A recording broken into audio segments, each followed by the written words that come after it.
for Friday Night Football at Commonwealth Stadium. The Elks set to host the defending Grey Cup champion Montreal Alouettes. Edmonton opening at home back-to-back weeks to start the season. Let one slip away against the Riders last week. With a win over Winnipeg, Montreal picked up right where they left off, specifically one of their young Canadian receivers. Yeah, this game features two playmaking receivers that both happen to be Canadian. Let's start with Montreal and Tyson Philpott, who led all receivers in the Canadian Football League last week in week 1 of the season with 141 yards receiving and 2 touchdowns. And for the Elks, Curly Gittens Jr., the former Toronto Argonaut and 1,000-yard receiver, 9 catches, 62 yards for the Elks. 9 catches, more than any of his teammates. Chris Jones, just 2-17 at home since taking over as head coach and general manager of the Edmonton Elks. He will look to pick up that 3rd win tonight. And on the other side, what a run the Montreal Alouettes have been on. They've won 9 in a row. Jason Maas back where he was head coach from 2016 to 2019. Montreal won the coin toss, deferred. Edmonton will start with the football and trying to avoid an 0-2 start. Huge game for both of these clubs early in the season. And we are underway. Friday Night Football from Commonwealth. High, shorter kick will be taken at the 22 by Leak. Looks for a little bit of space along the sideline. And that is where he's taken down. We'll get our first look at MBT tonight. He threw for over 300 yards in week 1 versus Saskatchewan. Couple of touchdowns, completed 79% of his passes, did not get the win. 4th quarter collapse and 21 unanswered points by the Riders. The Elks in an 0-1 start to the season. Completed almost 80% of his passes last week. Will be tested against a strong Montreal defense. They start on the ground to Kevin Brown, a big part of this Edmonton offense. Congratulations to left guard David Foucault, who played in his 100th CFL game last week in week 1 of the 24 campaign. That offensive line stays intact. And there's Curly Gittens Jr. He was targeted 12 times, more than any Elks receiver last week. Caught 9 of them for 62 yards. Longest catch on the day, a 20-yarder, but he caught 3 that moved the sticks, and those are the big ones, those 2nd down conversion catches. That was some injuries last year, the year before. 1,100 yards receiving. Quick completion, 1st down to Gino Lewis against this Montreal defense. Yeah, Derek Wigan, new Montreal Alouette, got his 1st sack as an Alouette last week against the Winnipeg Blue Bombers. One change in the linebacker core. Reggie Stubblefield out for the season with a knee injury. Bryce Cosby will start in his place out of Ball State. And Marc-Antoine Duquois, the best safety in the league, started with his 1st game and 1st interception last week against Winnipeg. Just 12 points allowed last week by this Montreal defense. Let's take a look at MBT's work last week. Oh, really looked good basically for 3 quarters, and then got into some turnover trouble in that 4th quarter. Again, getting his weapons going. A couple of touchdowns for Hergy Mayala. Dylan Mitchell targeted 7 times, caught all 7 of his passes, and they got Eugene Lewis involved later in that 2nd half. 2nd and 7, he's in trouble, and he's taken down. Darnell Sankey gets to the quarterback for the 1st time this season.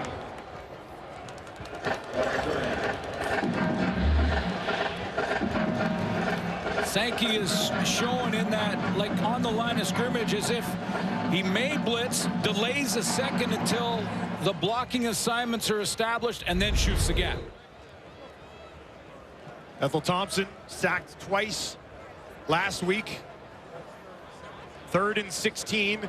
Jake Julian called into work, averaging 54.4 yards per kick last week. This is a pretty good one as well. It'll be taken at the 10. A little bit of room on the far side. And returned back up along the sideline. Tackle made by Luke Burton-Cron. Cody Fajardo, heck of a run with the Montreal Alouettes, picking up that win last week in Winnipeg in the Grey Cup rematch. He'll be on the field when we return to Commonwealth. starting on the road in Winnipeg with that Grey Cup rematch last week. Cody Fajardo settled in nicely. Well, this offense is on a roll. You go back to last year, the Grey Cup championship, then they opened the season in the rematch and keep it going. Cody Fajardo, I mean, was the top quarterback in the league in completion percentage last year over the entire season and was almost exactly bang on in week 1. 71%. Start on the ground to Fletcher, the former Elk. A decent pickup on first down. 71.6% throughout last season. Week 1, 71.4. 1 interception, but 2 touchdown throws. And Tyson Philpott going early and often. Career completion percentage of 70.5% for Fajardo. Only Trevor Harris, who we saw here in Edmonton in week 1, has a higher all-time completion percentage. 4-man rush. Fajardo, he's going to look down the field. A deep shot early. That's hauled in just inside the 35. Julian Grant with a big one from Fajardo, and the Alouettes are in business. It is a big one, and wow, is it ever well thrown here. It's just a deep post, and Cody Fajardo is going to put some air under this. Outside leverage technique by Cordell Jackson, who started last week for Edmonton at safety, has now moved to the halfback spot because Luchez Purifoy is back. Purifoy was out of the middle. They went right after Jackson. 51-yard shot to Julian Grant. Down to the Edmonton 27 in the early stages of the opening quarter. Back again to Julian Grant, and this time he is wrapped up about half of what they need. Offensive line intact from week 1 against Winnipeg. And take a look at that group. Only gave up 1 sack against the Bombers. And then we talked about Tyson Philpott. Big game, led all receivers in Canadian football in week 1. No Tyler Sneed tonight. He is out due to injury. See a little bit more of Sibasu in the lineup. 2nd and 5 on the Edmonton 22 on the edge of a trip to the red zone to start the game here for Montreal. Fajardo looks to his left, throws to his right, going down to try to haul it in. Charleston Rambo, and he got it close to that first down marker. Last week was the first game for Rambo, my new favorite name in Canadian football. And he's just come down, get a little chip block to help in the protection. Ball by himself on that side. I think he did get his hands underneath. Yep. You get him right at the marker. 2 catches last week for Rambo. Didn't get the first down, but we're talking inches here. Fajardo stays in short yardage, pushes it ahead, and got the inches that he needed there. Let's take a look at this Edmonton defense this week. Robert Kimadici got his first sack in Canadian football, but also is learning the nuances of this game. Different than American football down south. Niles Morgan led all tacklers in the CFL, had 9 defensive tackles last week in the loss to the Riders. And I mentioned Luchez Purifoy. He's starting at safety, so that bumps Cordell Jackson over to the halfback spot. And Cody Fajardo tested him early. Purifoy, a much-needed veteran in that secondary for Edmonton. Fajardo, 1st and 10 for the Elks 15. Quickly gets it out to Julian Grant again. And he will take it down to about the 6-yard line before he is stopped by Niles Morgan and Kai Gray. That's the key word in this play, is quickly. Fajardo gets it out there so quickly that Julian Grant has a chance to do something with it. Sometimes when the quarterback holds on to that ball a little bit too long on a hitch screen like that, it allows the defenders to rally to it. But that time it gave Julian Grant some time to go up and get some yards after the catch. 3 catches on this opening drive for 67 yards for Julian Grant. 5th-year member of the Alouettes, pushing ahead on 2nd and a short. Nice opening drive here for Montreal. Yeah, really. And well, that big play down the middle, get things started with just an excellent throw from Cody Fajardo. I mean, putting a little bit of air under it. We talked last week when they played against Winnipeg about how comfortable he looks in Jason Moss's system. I mean, even late last year, you know, when you compare the two, and this is the Grey Cup champion, this is defending champion that won it on a last-second throw to the end zone. Their offense did what they needed to do in that game, but they looked more comfortable in the first 2 weeks of the season. 3 options to the left, 2 to the right for Fajardo, throwing towards the corner, one hand, and they got it. An unreal play by Speaker as he holds it in, and Montreal strikes first with the touchdown. Boy, number 7, Cody Fajardo, thought he'd thrown this one over his head. He thought that he might have thrown this a little bit too high down the seam. You could tell how he's just kind of, he lets it go, and then he goes like, uh-oh, did I miss him? But what a play by Speaker. Tips it to himself and brings it down. Great opening drive for the road team. Just the 3rd career touchdown for Cole Speaker. Fajardo's 3rd touchdown of the season. And Montreal drives the field on their first possession of the ball game. Well, Milton Stegall will tell you that sometimes the receiver will bail you out if you throw it a little high. That's their job, isn't it? That's their job. That's their job. 6'2" is Cole Speaker. Didn't stop him from getting up here. Go get it. Look at this. Yeah. Lays it out there for himself. What a drive by the Montreal Alouettes. First drive of the game on the road against a desperate team. Cody Fajardo goes deep down the middle to Julian Grant. A couple of catches for him for number 11 on this drive. 8 plays, 83 yards. Took up 5 minutes and 8 seconds of this first quarter and ended in a major. Nice catch by Speaker. Can't start the game much better than Cody Fajardo. 5 of 5, 77. And now Edmonton will get the ball back again. This will come to Javon Leake. Leake, far side, takes it up to about the 40. Decent little return on that far side of the field. Takes it outside the 40. And that is where McLeod Bethel-Thompson will get the ball for a 2nd time today. This time when he gets it, his team trails 7-0. Welcome back. Debut in Edmonton last week for McLeod Bethel-Thompson. He did all right. Yeah, he really did. I mean, you take a look at the top 3, and Jason Moss, one of them at 358, 447 for Trevor Harris. Trevor Harris led the team to a win that game. Jason Moss got the loss, just like McLeod Bethel-Thompson did in week 1 against the Riders. But that's what's deceptive about this Elks team sometimes. You know, they have big performances, great plays, definitely have outstanding athletes on the field. You got to find a way to win. Have not yet put it together. Over the middle, down the field, drop it in just inside the 45 to Curly Gittens Jr. His first catch of the ball game is a big one the other way. Curly Gittens is just going to time up this waggle, and then this ball is deliberately thrown low and away. Defender closing from the outside shoulder. Edmonton's going to move quickly here, near side. That was almost intercepted. Boy, Ento came flying in there, didn't he? Big interception in the Grey Cup last year against the Bombers. Took points off the board, and he jumped that one. He was in the Edmonton playbook. Right there, wasn't it? I mean, this was reading the mail right here. A couple steps back and then downhill. 2nd and 10 from the Montreal 44. Flags here. MBT far side. And that one is caught. Hergy Mayala, who had the 2 touchdowns last week, takes it out of bounds just inside the 35. This is expected a little bit. That was a penalty against Cosby, the DB that's playing for Reggie Stubblefield. Offside. This is his first Montreal, game. number 30. Penalty is declined. First down. First game in the starting lineup, and he gets the call on a blitz, the quarterback.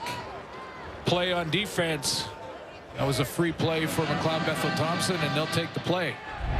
Bigger than the penalty. Talking about debuts last week, just quickly, while we had Hergy Mayala up there. Montreal for a couple of years. Joins Edmonton, and sure enough, 2 touchdowns last week. Big time impact. Now they'll hand it off to Brown. Brown trying to pick his way through that defense. defense takes it down to the 25. Excellent first down carry for Kevin Brown. Yeah, this is going to be important. Very important. I mean, it always is for every team to have the balance in the offense, but Kevin Brown's a 1,000-yard guy. I mean, just 7 carries last week against the Riders. Really didn't get a chance to get going. You can't do much with 7 carries, no, can you? Yeah, and both teams played well against the run that game, but they like 20. They want to get to 20. Like 20. Give him 20 touches every single. He did have 5 catches. I think. Here's Prukop in, short yardage, and that's what he does best. Pushes ahead, and that looks like an Edmonton first down as this drive continues. Well, that's a scenario where they go twice. Go for it on second down because it was 2-3 yards that he needed, so go for it twice. Make sure you get the new set in plus territory, 3 yards outside of the red zone. We'll see if Edmonton can finish off what's been a decent response drive here after Cody Fajardo took the Alouettes down the field to put them up 7-0. Just over 4 minutes remaining here in the opening quarter. Beautiful Friday night in Edmonton. NBT, quick fake. Now he goes that way, and that is just straight up dropped. Very rare for Curly Gittins to not haul that one in. Well, interesting here that they moved Gino Lewis from wide receiver into the slot position, and then he's going to run like a fake and then down the sideline, and they're going to throw the hitch here. But look at Gino Lewis. He is almost like the decoy. It looked like to me they were going to try and pump fake or at least set it up for a play down the road. He usually lines up at wideout. They moved him into slot. 2nd and 10 from the Montreal 22. Some pressure coming. MBT stays in there over the middle. Hergy Mayala's got it down inside the 5. First down Edmonton, and they're knocking on the door. That's a big one. You know, you look back and see how this game turns out after 4 quarters of football. But that, if the Elks can find a way to win this game, go back to this play as one that they really had to have. I mean, the response to the drive early, get it down inside the 5, and a courageous catch over the middle. That one's tough because you know you're going to get hit. 1 for 2 in the red zone last week against the Riders. Ethel Thompson turns, hands it off to Kevin Brown. Brown trying to push his way towards the end zone. Is he there? Looks like they stopped him just short. Pretty good effort from Brown. Well, now it comes down to the toughest yard on the field, the last one. You're on offense trying to score. Mustafa Johnson in there, Derek Wigan in there. They're going to try and plug it up in the middle. Watch Darnell Sankey go over the top here, try and, if they turn around to hand it off, try and time up over the middle. Seen Adam Bighill do that so much throughout his career, but Sankey's he's not bad at it, is he? That's Mustafa Johnson, who took a knee, got up, walked a bit further, then went down on one knee. He had a tackle for a loss, 3 other tackles last week, 9 career sacks, and now his 3rd season with the Montreal Alouettes. Well, they're down on the goal line. He doesn't want to go off. That's why he took a couple times to get there, but something not quite right. Medical staff looking at him. They'll bring in Avery Ellis. 7 years in the Canadian football at a Temple. He was with Edmonton back in 2022. Something up in the eye or around the forehead there for Johnson. Dakota Prukop, this is why he's brought in here, Glenn. I mean, for these situations, right? This is where he excels. He's done it a few different spots around the Canadian Football League. Now here in Edmonton, 2nd and goal from the Montreal 1 for Dakota Prukop. Trying to push Edmonton into the end zone, follows the line, and it looks like he is there. Touchdown, Edmonton. A response from the home side as they answer back. Some flags in the end zone, and we'll await the word on those.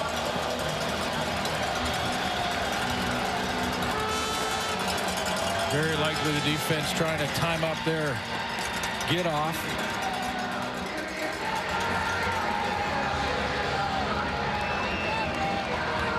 Justin McInnes, our referee this evening. Well, the big play of the drive was 2nd down and long, and Montreal over the middle to get him inside the 5-yard line, and a really tough catch, knowing he was going to get hurt or hit. 15-yard misconduct penalty against Montreal, number 22. Those 15 yards will be applied on the kickoff. That was a big play. Montreal, knowing he was going to get a hit, but going up and pulling that one down, get inside the 5. That was 1 of 9 plays, 70 yards for the Elks, and a huge response after the Montreal major. Try to take away some of that early game momentum from the visitors here tonight. Boris Beatty out. Knocked home a couple of these last week. This to tie the game at 7 early here on Friday Night Football. And he knocks it through. Solid drive from Edmonton to try to get the crowd going here at Commonwealth. Dakota Prukop, the man who finishes the job, his first touchdown as a member of the Elks. Gazzola. Yeah, Dusty, a lot of a collapse, actually, for the Edmonton Elks last week against the Saskatchewan Roughriders. That was something Chris Jones said they need to clean up this week against the Alouettes, the defending champs, obviously. The 3 turnovers especially, 11 penalties in the game. The late one to Robert Kimdichie. Chris Jones talked to him, said, did you think the game was over? You know, coming up from from the United States and learning the game in Canada. And Niles Morgan had to have a conversation with some of the guys coming up, and he said, you almost have to teach them that it's 5 quarters when you consider the last 3 minutes of the 4th. Yeah, thanks, Tommy. And that was an interesting conversation this week, I thought, with Niles Morgan that we had. Yeah, absolutely. And that's exactly what it is. It's like a quarter all by itself, that final 3 minutes. I mean, I remember Coach Mark Trestman in Montreal telling me it took him a couple of years. I mean, he didn't admit it early on, but it took him a couple of years to really learn how to manage that final 3 minutes. And Robert Kimdichie trying to learn that. Niles was telling us that, you know, he was trying to learn that if you're up 2 possessions in other leagues, that's pretty much, you know, lights out at that lights point, out, yeah. And not here. So, you know, you got to stay focused and maintain that concentration, especially in that final 3, which Niles Morgan called the 5th quarter. Fajardo, perfect so far in the ball game. Out to his right, has another completion. That one to Speaker, breaks the tackle, and then Purifoy is there to make sure he doesn't go any further. Cody's 6 for 6 to start the game. But, you know, I think Niles, in our conversation, was talking also about, you know, how they dealt with it, how they handled that week 1. And what they're doing is, and he mentioned to us, they're having accountability meetings, they call it.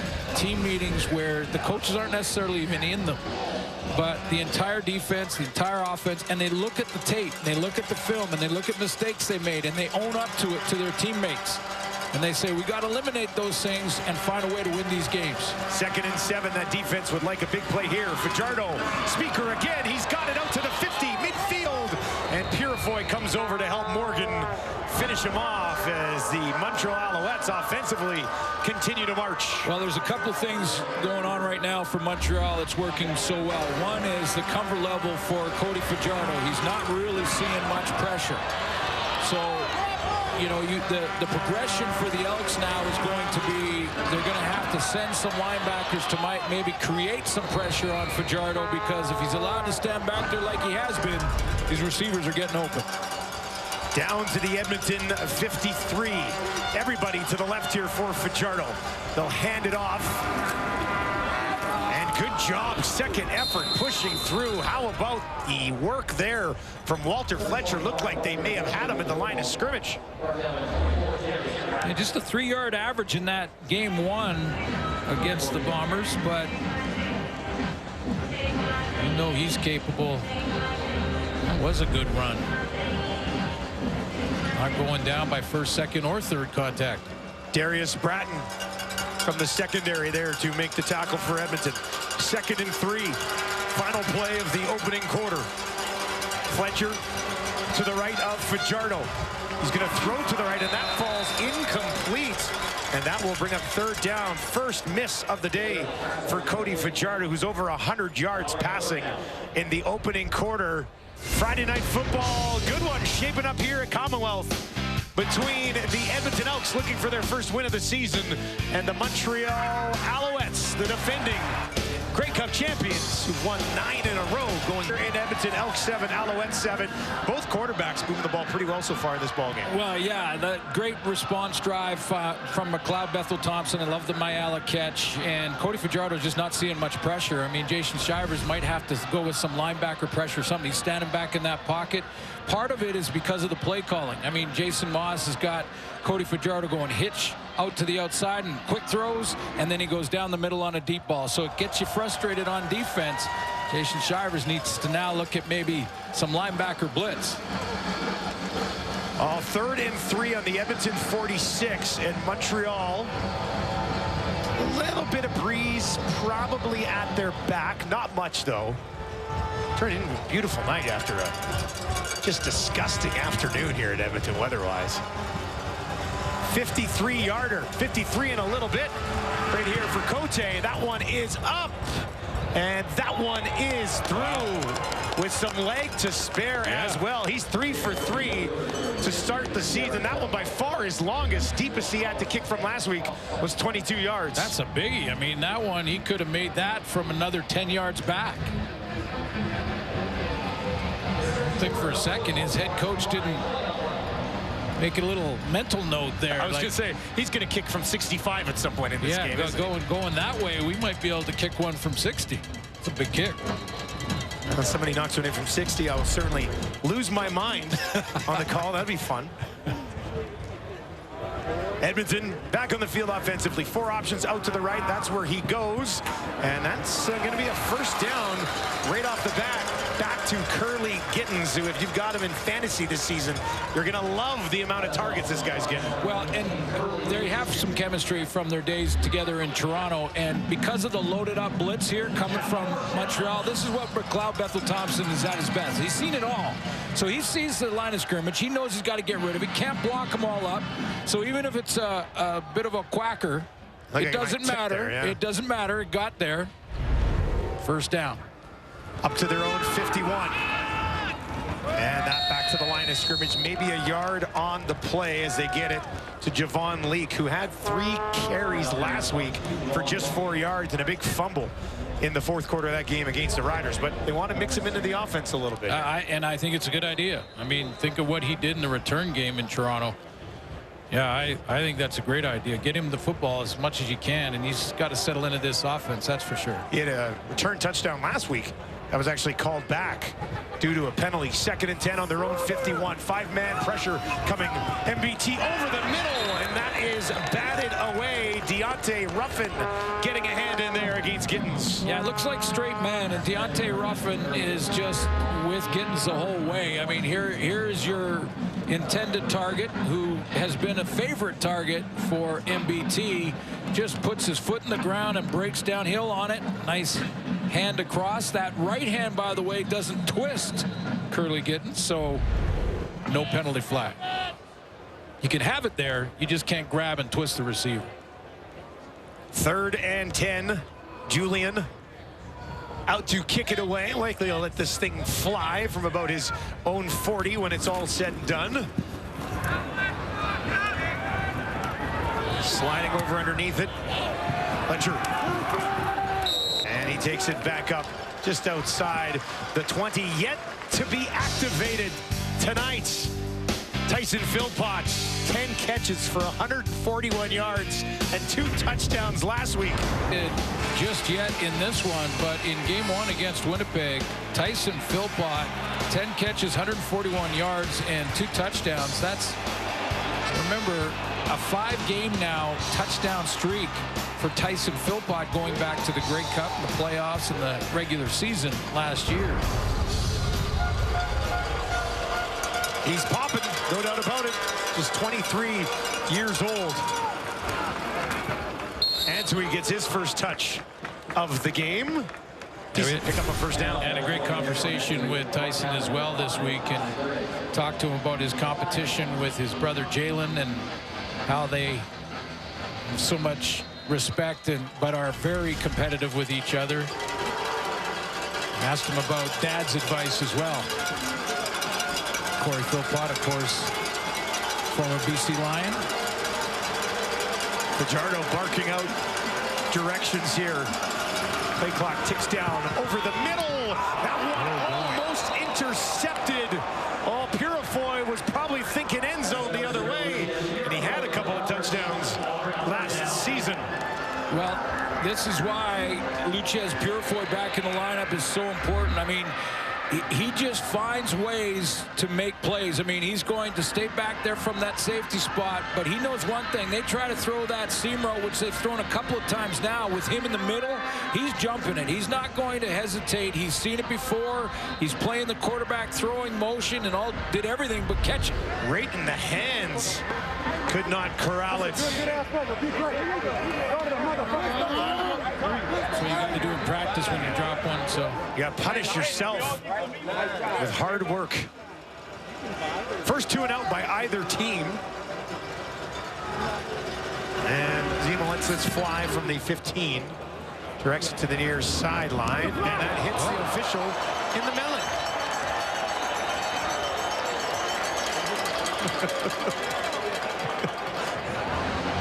That's a tough one. He wanted a tough one to see. He wanted to be right on the spot. Paying the price. I got it. Rob Handy. He didn't use his. Really captivating.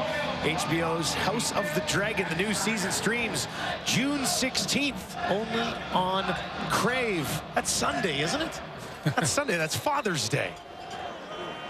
Look at that. Right. I forgot. Yeah. Father's Day. I think that was a mask that guy was wearing. MBT near side. Dylan Mitchell, first time today. Gets a little bit of help, and that'll be enough for a first down on the extra push from his teammates.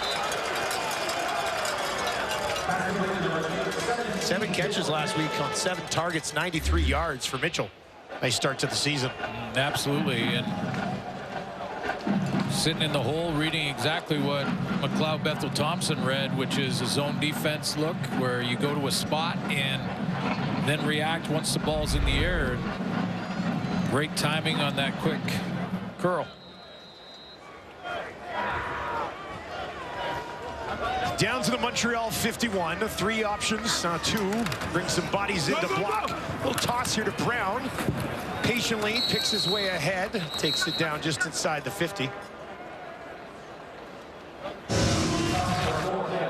I think expectations, think about last year and on the entire team. When you only win 4 games, it's not just on one guy, that's for sure. But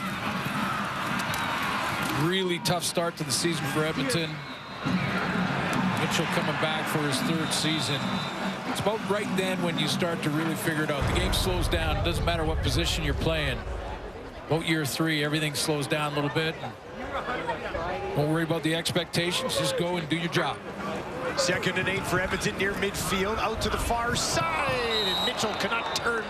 Working there against Murray. And that one falls incomplete. And Edmonton will be forced to kick this away. Well, maybe a little pressure on MBT here that forces a throw that I don't think it was all on number 10. I mean, that pressure off the edge. Did he throw it a little bit quick? Didn't look like Dylan Mitchell really got out of that break crisp. A bit of a stumble at the end. Looked like he sort of hesitated looking for the ball before the push towards it. Letcher waits on his own 10 for this kick from Julian. That'll hang up. Letcher waits, takes it at the 12, near sideline. And a very short return, flag in the middle of the field on the return. And Tyson Philpott talked about his dad and the advice that he gave him, and his dad Corey, who was a great running back in the Canadian Football League from '93 to 2000, said, "Don't let your talent speak for itself. Number 31, half the distance to the goal, first down. Let your hard work speak for itself." And Tyson telling us that there was a lot of tough love, always supportive, but a lot of tough love from Dad. Like, you know, don't pout when you drop one. Don't come back to the sideline thinking that you're entitled to do something. Just go back to work. And you know, you talk to the teammates of Tyson or Jalen, and you'll hear them talk about these guys and say, man, they go after it. these guys are healthy. They're the hardest working guys on the field, and the results are starting to show. Have all the talent in the world, but if you don't work hard, you're just going to waste it. 1st and 10 for the Montreal 9. Fajardo fakes the handoff, now out to his right, and he dumps it off over the middle, and it's Rambo for his 2nd catch of the ball game. He found some space and takes it all the way out beyond the 30.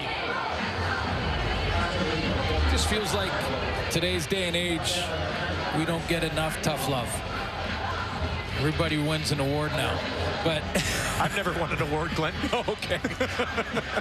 Okay, well, here, let me make one up for you. Let me make one up for you, because that's the world we live in now. But a little tough love's good for you, and it's showing. And that's a nice throw and run by the Alouettes offense. 23 yards to Charleston Rambo. Now they'll give it to Fletcher, and he is taken down from behind, but after a pretty good burst ahead on 1st down. I just love the play calling right now from Montreal offensively to, get not only the quick game passing like we talked about at the quarter, mixed in with a couple of deep shots, and then throw in a run game.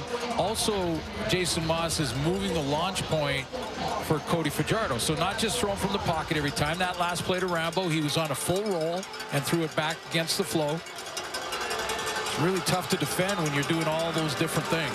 Keeping Edmonton guessing right now. 2nd and 5 from their own 37. Fajardo out to his right again.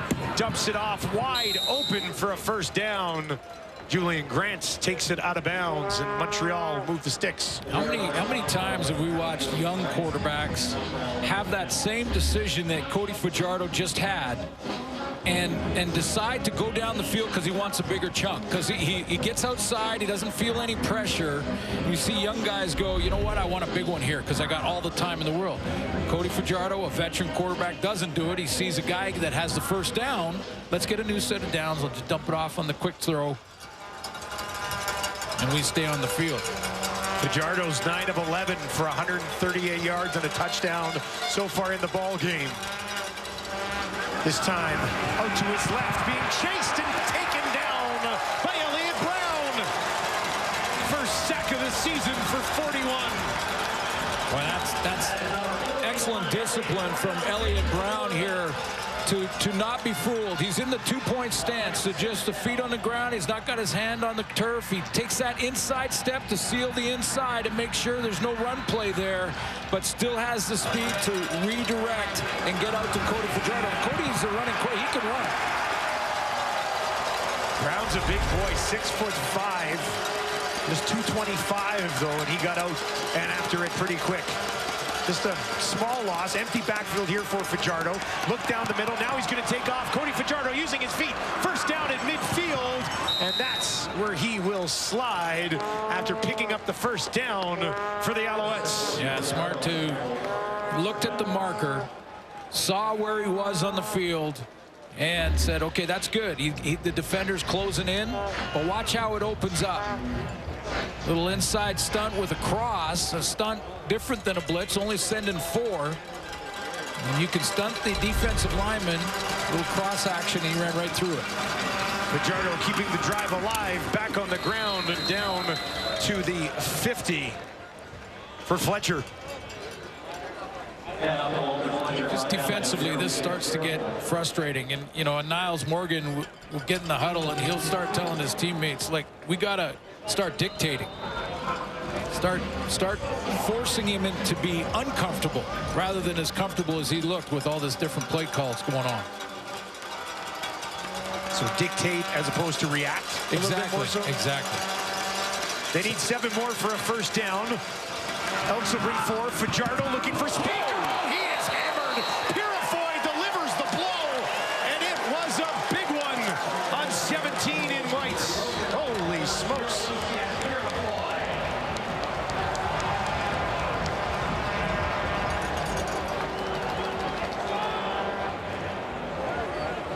Purifoy back in the lineup for Edmonton's defense. Almost had an interception earlier, missed that. Did not miss on this. Just taking a look at the hit. Led with the shoulder. It looked like live to me, and he certainly did. Got his head out of the contact area. Led with the right shoulder. Great timing on the hit. It was clean. Now we just hope Speaker's okay. Speaker remains down on the ground, being 10-2. And left the field under his own power. He takes this big hit that looked completely clean and well timed by Purifoy with the shoulder. Hopefully it was the wind that got knocked out of him, but he walked off and looked like he'll be okay. Malik Flowers and Javon Leake wait back at their own 10 for this kick. Zima lets it fly from the 50, a low kick. And that one will fly out of bounds at about the 14. One more look at that big hit from Purifoy. He has a nose for the football. And if he can't get to the football, he's not afraid to do that. Good example. Both of those plays we saw, they jumped it to try to get the interception on a similar sort of pass. Absolutely. And then that time wasn't going to get there to pick it. Edmonton, number 90. Blows him up instead. To the goal, first down. Kindici called on the hold, so that'll back them up even further. And this drive for Edmonton will start on their own 6. By the way, when we talk about the long field goal attempt by Montreal, the problem with trying a 60-yarder is that the returners in the league are too good. If you miss from 60, now your cover team's got a lot of ground to cover to get down there. You got Javon Leake who's just waiting for that opportunity. Scary proposition. Bethel Thompson goes over the middle. Mitchell made one man miss and brings it to the near sideline before Sankey forces him out of bounds. Oh, Herji Mayala, rather, sorry. It's Mayala's 3rd catch of the ball game. A big one on the touchdown drive for sure. Down on the doorstep. This is a team that lost Kyron Moore. The end of preseason practice. It's kind of opened the door for Herji Mayala, and he has done a lot with it here through the first 1.5 games. MBT stays in the pocket, near side, just outside the 20. Here's what I don't get, though, and maybe Milt can help me out here.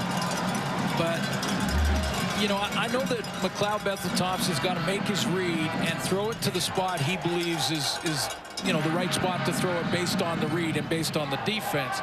I just think with a guy like Gino Lewis, it just feels like this is a game and a half now, and it's been so quiet for him. I know he had 4, but those were late in that game, and I don't know. I'm writing up plays to get 87 the ball. Fake the handoff to Brown. Now down the near sideline, going up for it, and how about that?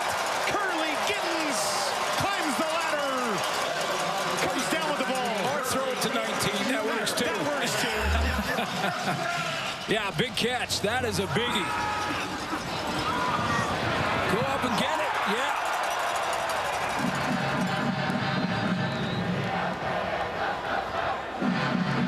Perfectly placed football from McLeod Bethel Thompson, who's now at 129 yards here in the first half. It really is, because Ruffin was over the top. He had a defender underneath. He had to thread the needle there, put a little air under it. Now back on the ground, push ahead, go for at least 3 yards. Set up a second and manageable as Edmonton creeps towards midfield here, trailing 10-7 at home on Friday Night Football. We got a little thing we call one more time when we have a play like this. And first of all, the throw, you're right, is so precise to drop it in there between 2 defenders. Curly Gittens goes up and rips it down. 4th catch of the game. Back-to-back catches to Gittens. 76 yards already. He had 62 on 9 catches and 12 targets in week 1. 2nd and 7 here. 5-man pressure from Montreal. Things open up. A little bit of a stumble that time. Got back up, and that's where he's wrapped up by Deontay Ruffin. But Gittens again, and he's frustrated with himself on that one. Yeah, he had some room. He, you know, just spun the tires out a little bit on the corner. Edmonton trailing as we hit 3 minutes, but they're marching. At half. halftime. What are you trying to say, Lapo? No one can read the whiteboard. What does it say? Enoch winners, losers. No, just wait. We have a new game show. We haven't even done it yet. You're gonna beat us? No, we haven't done the game show yet. First to 50, you'll see it at half. He just said we're gonna win. That's all. Giving it away. I love new content. That's exciting. What is going on in there? Uh-oh. Oh, boy. Who drew who? Everybody's going to play the pointing game right now.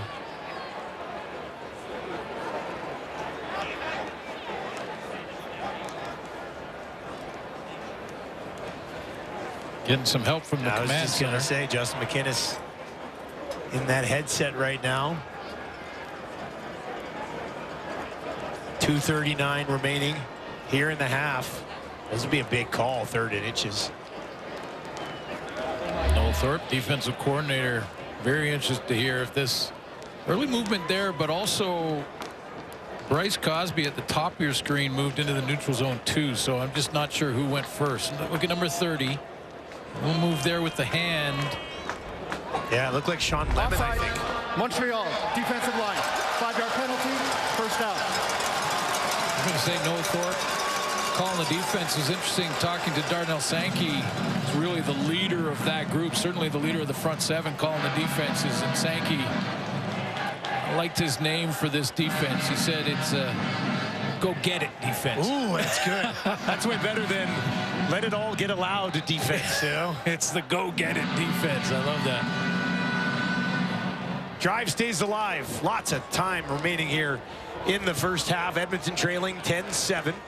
4 options out to the wide side right for McLeod. Bevel Thompson, pressure coming. Go get it, Can defense. he stay on his feet? No. Bryce Cosby, first career sack out of Ball State. The go-get-it defense. They say put your ears back and get after it. Well, first down, too, you could be expecting a run play here possibly. Lots of time in this first half, but you can also, that's just 4-man pressure. It's just a different 4 coming from the linebacking core instead of the D-line. And unblocked off the edge. Hunter Stewart was kind of looking around, wondering who he was supposed to block. MBT pressured again, gets this one away, going down. And trying to haul it in was Malik Flowers. And he moves him down just outside the 40. And that will bring up 3rd down and 6. But it may be enough for field goal range, or are they going to punt it away? Beatty is trotting out onto the field. He's got plenty of leg for this. It doesn't look like there's much wind. If there's any, it would be against him, but Beatty last week, 2 of 3, missed that 48-yarder. Basically this exact same kick. This will be from the right hash. I think that one last week was from the left hash. To tie the game at 10 late in the 2nd quarter. Beatty lets it fly, and that one skies through the uprights. Montreal 10, Edmonton 10 with 1:48 remaining in the first half. well, he had some room to spare too on this one. I mean, we've seen Beatty make some long kicks, so he's got the leg for sure. You see the flags at the top of those uprights are pretty much straight up and down, so not much wind at all, and great follow through.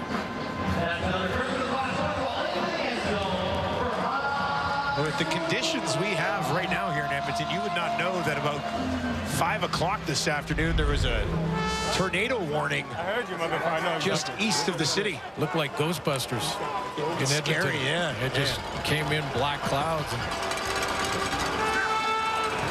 Philpott, let's get him dancing a little bit.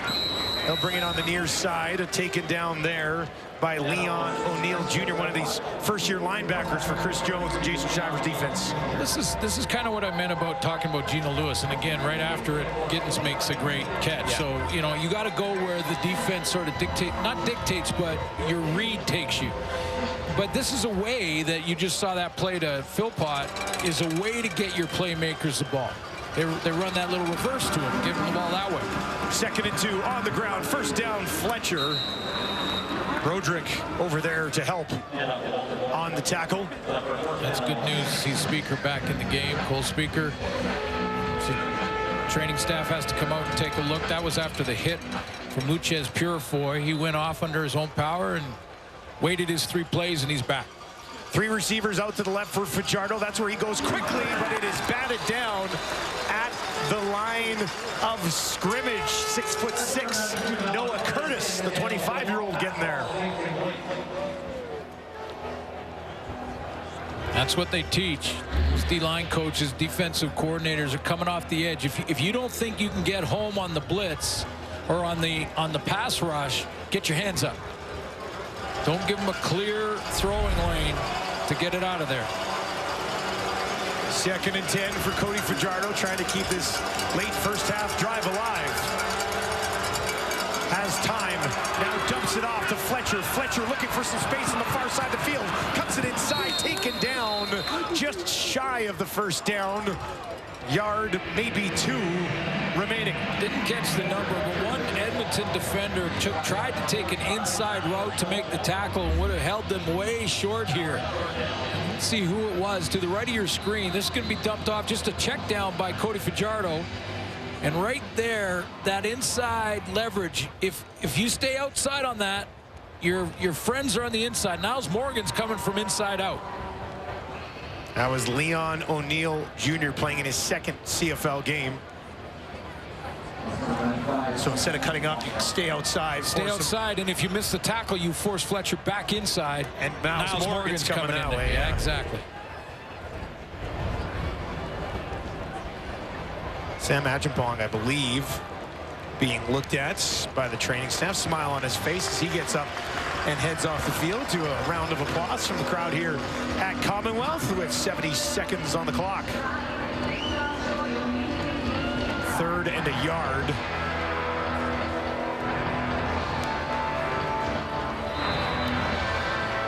And Caleb Evans into the game for the first time here this evening. Needs a yard for Montreal to keep this drive alive. Pushing it ahead, and that little lunge kind of over the pile should be enough for the Alouettes.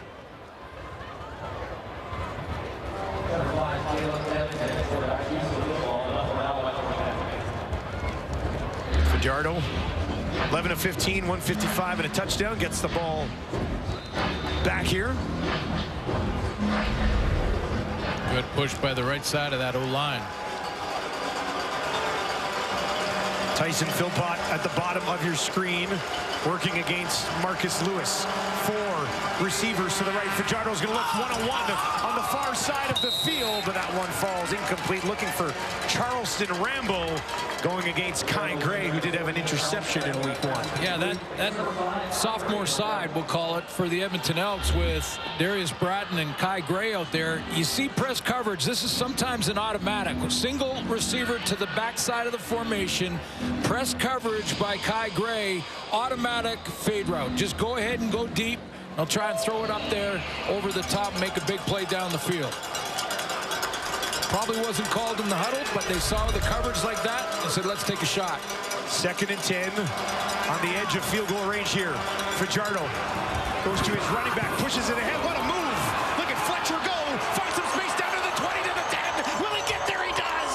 Touchdown, Walter Fletcher!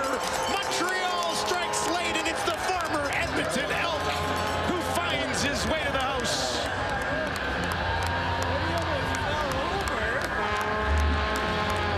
Well, when you saw this live, it looked like Cody Fajardo might have been trying to throw it away. It almost looked like the play was a broken play. Fletch goes down and gets it, and what a move in the open field there, and then it's just a foot race, and he is gone.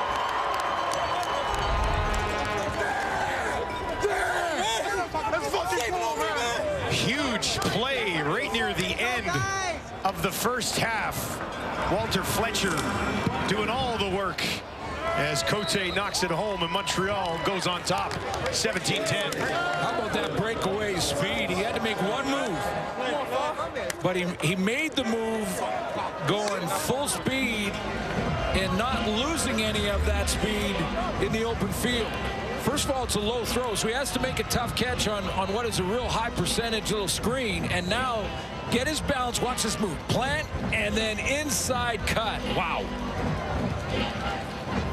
Nick Anderson watching him fly by. Another first-year linebacker for this defense.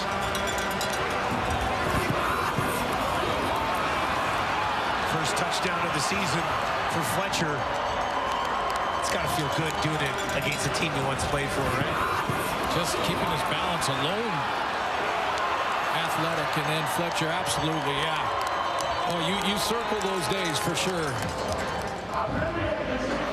How about that open speed, field speed? I mean, he just outran the angles. 78 total yards on the ground and through the air for Fletcher thus far in this ball game. Here's Leak looking for a little bit of space. Wait, finds something here. Javon Leak takes it up to the 50. Now midfield, forced out. Nice return from Leak, and with 12 seconds left, gives his team a chance to maybe respond here. Well, depending on how Montreal plays this to end the half, McLeod Bethel-Thompson he has time for 2 for sure, maybe 3. So he could take a 15 to 20 yarder and then take a shot.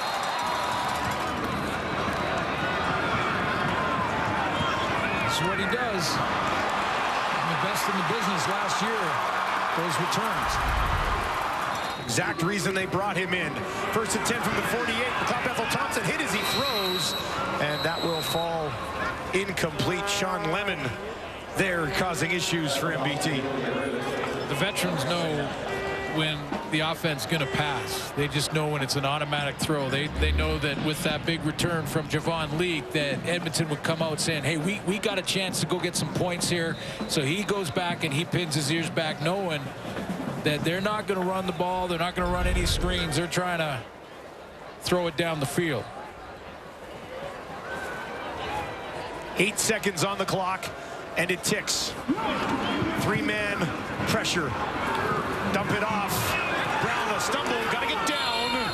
And he will just outside the 40 with 2 seconds on the clock, and Boris Beatty will trot out to try to get some points here right at the end of the half for Edmonton.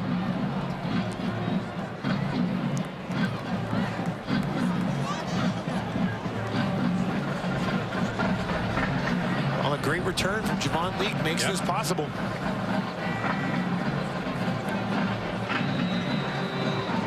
And it will be from 48 yards once again for Beatty.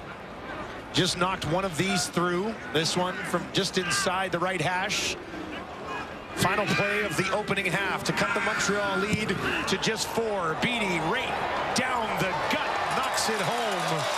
And Edmonton steals 3 points away late from Montreal on an excellent return from Javon Leak.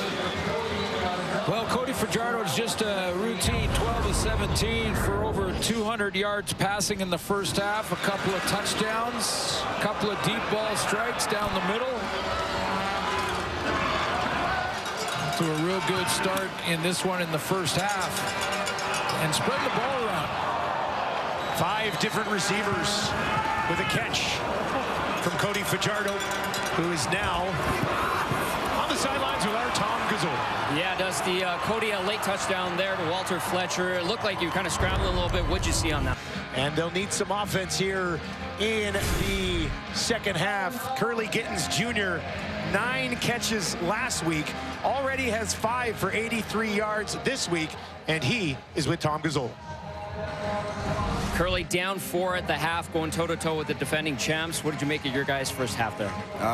You know, we're competitors. We love a challenge, and we were excited about this game, and now we just got to finish. What do you want to see in the second half from you guys offensively? We just got to finish everything we do, finish catches, finish drives, finish runs, lower or shoulder, anything we can do, we just got to finish. Really appreciate the time. Appreciate it, thank you. Not a bad message coming from a guy who had one that he was a little frustrated with, right? Yeah, I mean, it is a good message, and I'm sure they talked about it at halftime. You know, when we talked to Coach Jones about it this week, he said that it was a real intense, competitive week of practice. You know, coming off that loss to Saskatchewan, and the way it happened in the fourth quarter. Montreal gets the ball to start the third quarter, and that will be brought back up just outside the 30 by Sean Thomas Erlington. Cody Fajardo put together a nice opening half this evening. Yeah, 12-17, 201 yards passing, on pace for a 400-yard gain and 2 touchdowns. The Alouettes won the toss and deferred. That's why they get the ball in the second half. See if they can add to this lead. Julian Grant, leading receiver in that opening half, 75 yards. Bulk of those coming on the opening drive of the ball game for the Alouettes. They'll hand it off to Fletcher to get started as he turns that upfield. A real nice burst, taken down eventually by Niles Morgan, I believe. About Fletcher and backs like him is they get small in the hole. And I know that seems weird, but they get so compact that it's really hard to corral them, especially if you're a big guy like a D lineman or the bigger linebackers. Niles Morgan's 240 pounds and 6'2". Get small in the hole. It's tough to corral you. Fletcher just 5'9". You lose him amongst the trees there. Back to him again. This time they get to him. And Kimdichie, among others, get the stop on the ground, and Montreal will be forced to punt it away early in the second half. So how do you do it when you have a guy like that who gets small in the hole? Is that you just take the gaps. That's a gap right there. So fill that gap, fill that gap, fill that gap. If you fill the gaps, you got a chance, and that's what the D-line does. Discipline up front, step up, fill the gap, make the play. Kimdichie, Niles Morgan combined on the tackle. 3rd and 2, so a kick from Zima. Malik Flowers, Javon Leak waiting. This is kicked in the direction of Flowers.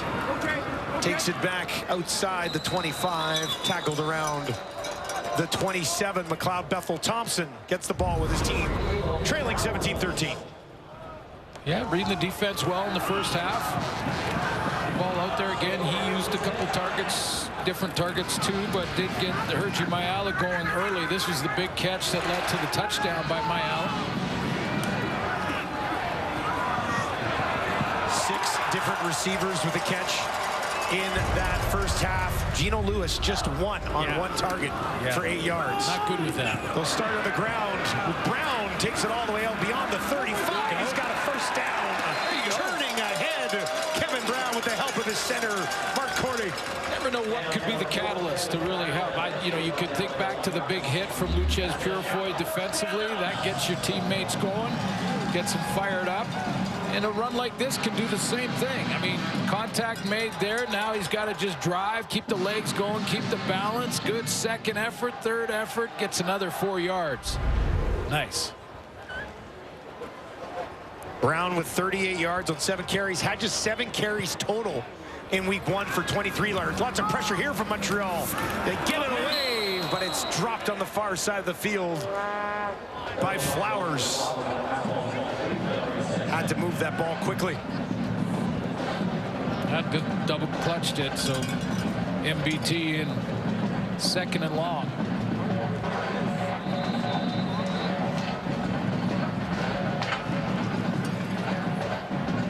Ento, 15 games last year, 48 tackles, 3 interceptions. You mentioned huge interception in the biggest game of all. 2nd and 10. Thompson in trouble again. McLeod Bethel Thompson throws it away. Coming back to the ball is Brown, and it will still be a loss on the play as the pressure from that Montreal front all over McLeod Bethel Thompson. Yeah, they've been successful. It doesn't necessarily look like full blitz. It's not a lot of, sending 6 or 7. It's sending 4, but it's which 4? And the blocking assignments up front are having trouble picking it up. I mean, Sean Lemon flushes McLeod Bethel Thompson up into the pocket, and he gets his teammates to help, and they rallied to the football. I mean, that was desperation time. You see how quickly they can close.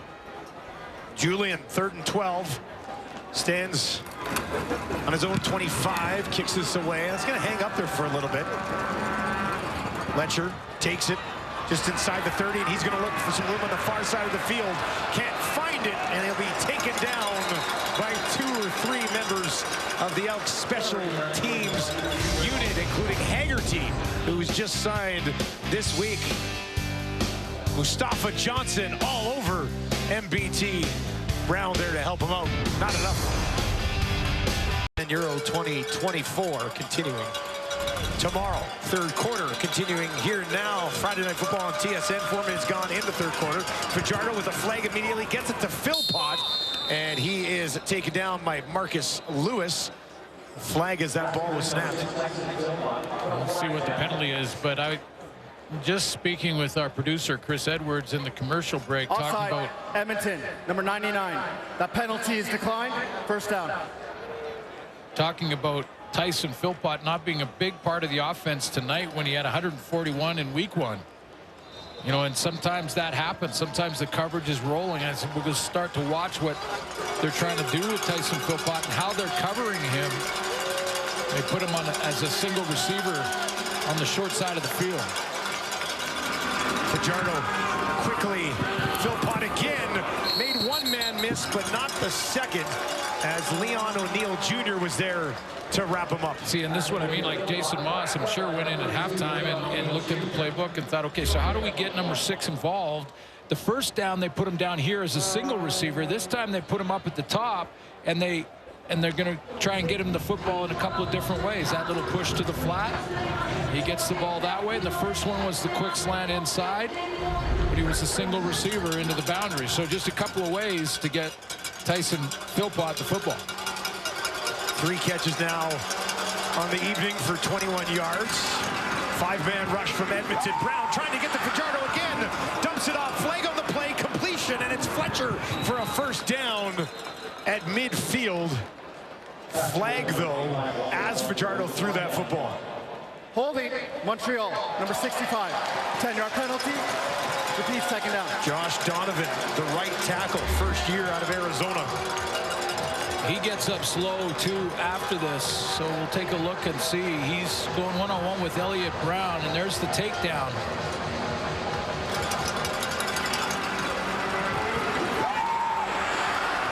Well, that was a speed rush off the edge.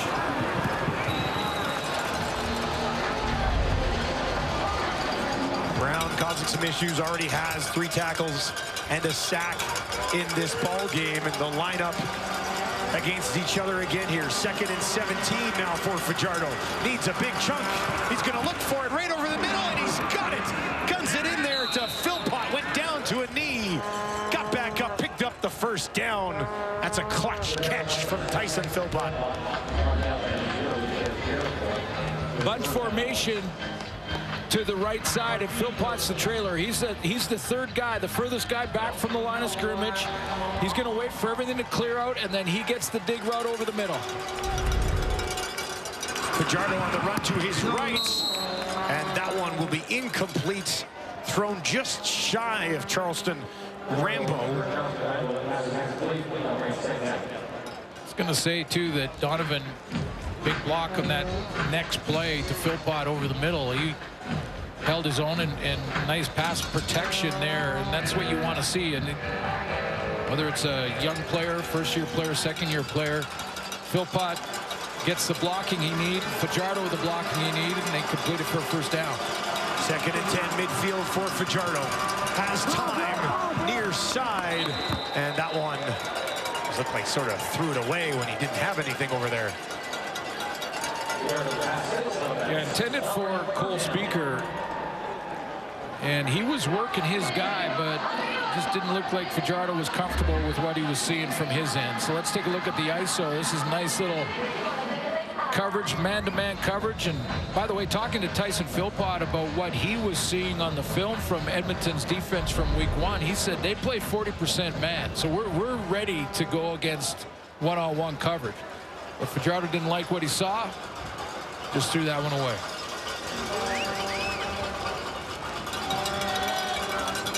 Joseph Zima. They didn't get this off in time. That clock had ticked down. And the whistle and the flag fly. Time count violation, Montreal, number 36. 5-yard penalty, remains third down. Back him up 5, kick it away again.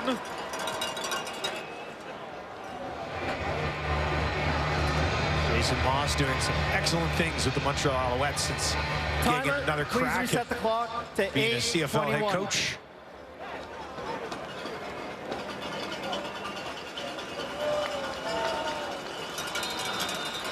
Zima now stands on his own 31. Well, they kick it towards Devon Leak. He's now they're going onside. to move things around. He's onside. He can recover it.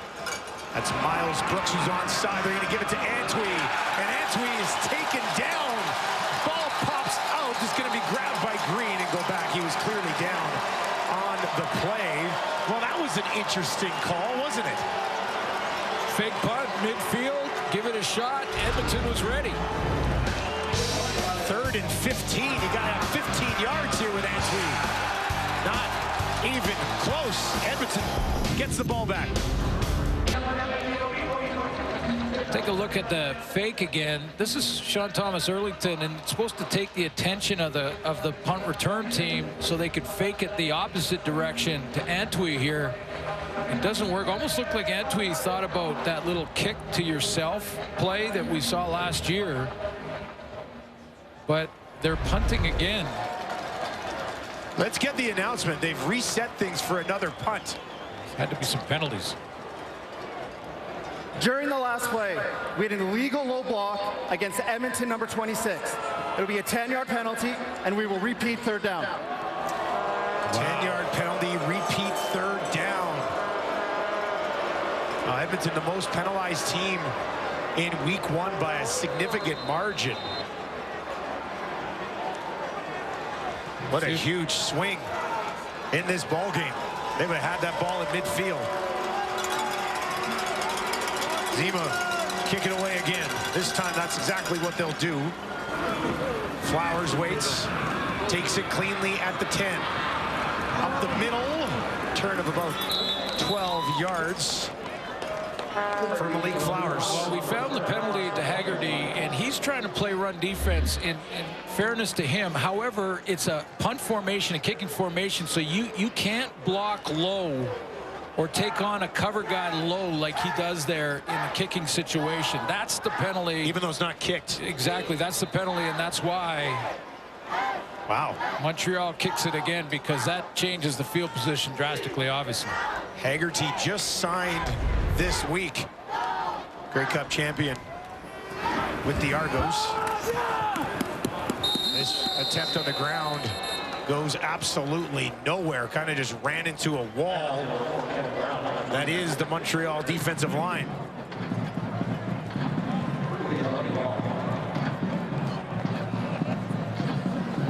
Penalty on Haggerty. Certainly a big one. Just a yard on that first down carry for Kevin Brown, so it sets up 2nd and 9 for McLeod Bethel-Thompson. Working from his own 24 here. Brown will slide over to his right. Bring Herji Mayala in to block as well, and he picks up a man. MBT's got more time now. He takes off to his left. Does he have anywhere to throw this ball? Lays it out there, just out of the reach of Flowers, who laid out but couldn't hang on. Yeah, McLeod Bethel-Thompson took a hit there. He's getting up a little bit slow on that one. He was in full sprint to get away from that pressure from the backside. As he lets go, bang, hit hard by Sean Lemon. And, you know, just to go back to the penalty by Haggerty, on basically any play, you can't go low on a blocker. So that's going to be called no matter if it's defense out there against the offense or whatever, kicking formation or not. 3rd and 9. Julian, towering punt. Letcher takes it at the 40.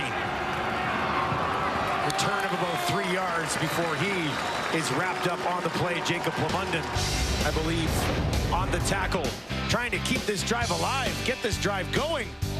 Flowers off the fingertips.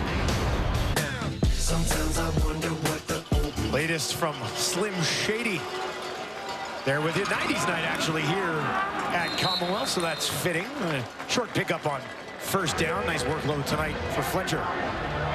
The defenses have made some adjustments here and a little bit harder slugging it for the offense, as we saw both quarterbacks making some plays in the first half, but it's a game of adjustments, and Jason Shivers see what he's got here for second and long. Past the midway point of the third quarter. Fajardo, 15 of 22 for 233 and a couple of major strikes. Needs 7 yards here. 4-man pressure from Edmonton. Fajardo in trouble. They get home and take him down. Noah Curtis, first sack of the season, had a big deflection earlier in the ball game. D-line just collapsed the pocket here as a group. You just see the entire group step up and just collapse it. Keep driving back, and no escape lane for Cody Fajardo. The other end of that play, he wanted a big, deep route from Cole Speaker, and Luchez Purifoy sat right in the throwing lane, right in the hole. Zima with the punt from the 21. Hangs one up there. Leak waiting. Bounces through his hands. Flowers is there to grab it. And now he will be wrapped up and taken down at the 22. That was a close one, wasn't it? Noah Curtis getting home on Cody Fajardo. Second sack of the game for that Edmonton defense. Right now. Great way to get some fresh faces into the CFL. Well, and starting to actually get a chance to coach.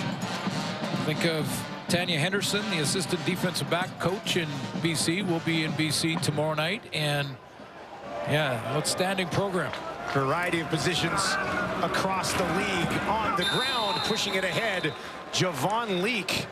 And how about that? Mix him in on the offense right after he had that kick return drop through his hands, showing some confidence in one of their offseason acquisitions. Yeah, it's a good idea. It's always a good idea. Whether it's a receiver who drops one, the quarterback goes right back to him, or return, get him out there, get that mental demon out of your head. That's the whole purpose of that. Not to mention they're pretty skilled players. You get the ball in his hands, he can make it happen. Game breaker for sure. Cloud Bethel Thompson with time over the middle. Led the receiver up towards the 40. Montreal saying incomplete. Hergy Miala says, I got it, and it's a first down. Get another look at this. Right in front of Darnell Sankey. He sees it, but Miala does a nice job coming back to the football. Nice accuracy there, too, from MBT to throw it low and away. Fourth catch of the game for Miala. 4 receivers out to the wide side right. MBT down the lane. Intercepted. Was looking for Gino Lewis. Nafis Lyon, a former Elk, steps underneath it and takes it away for the Montreal defense. Well, Lyon was able to drop underneath it because of the trajectory of the throw. I mean, MBT just put this in a line. I was wondering what they would have for 87 in the second half. They want to take a shot with him deep. He's well covered here. He goes inside move, and then he was expecting like a big deep ball with lots of air under it. And Gino Lewis is down the field. He's kind of in behind Lyon, but that was on a line, and number 8 just slides underneath it with the Dequoy coming across from the safety spot, too. First turnover tonight by either club. Now go get it defense. Went and got it.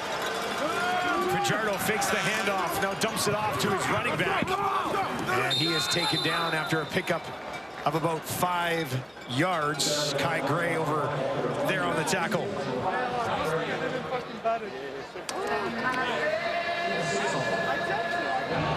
Feast Lyon was with Edmonton in 2021 and 2022. 4 career interceptions. Now you can give him another one. That's his 5th career INT. It's one of the nice things about being defending champions. All of your returning roster has championship experience, just like that. Experience in the big game. So regular season feels a lot different. And, you know, you see that ball just thrown right on a line. Duquois almost got there from center field. Number 8 right at the bottom of your screen. He's in real good coverage. He's in a trail position, though, and I just wonder if McLeod Bethel-Thompson launches this over the top and lets Gino Lewis go and run under it. They might have had some, but Lyon says, This is called the go-get-it defense. Got that one, no doubt. Gino seemed to have a step on him. Yeah, that was laid out there, like you said. Fajardo, 2nd and 4. Sometimes DBs, though, want you to think that. Throw it my way. Look. Yeah, look, he's behind me. Look. He's got me. Go ahead. Give it a shot. I have no chance on this. Fajardo stays in the pocket, goes over the middle. He's got a first down up to the 50, back to Julian Grant. 5th catch of the ball game for 11 in whites. So many options on that play because Cole Speaker was crossing one way and Julian Grant crossing the other. So it really puts a bind on the linebackers. As long as there's time to throw, one of those guys is going to open up. Lots of offense in the first half of this ball game.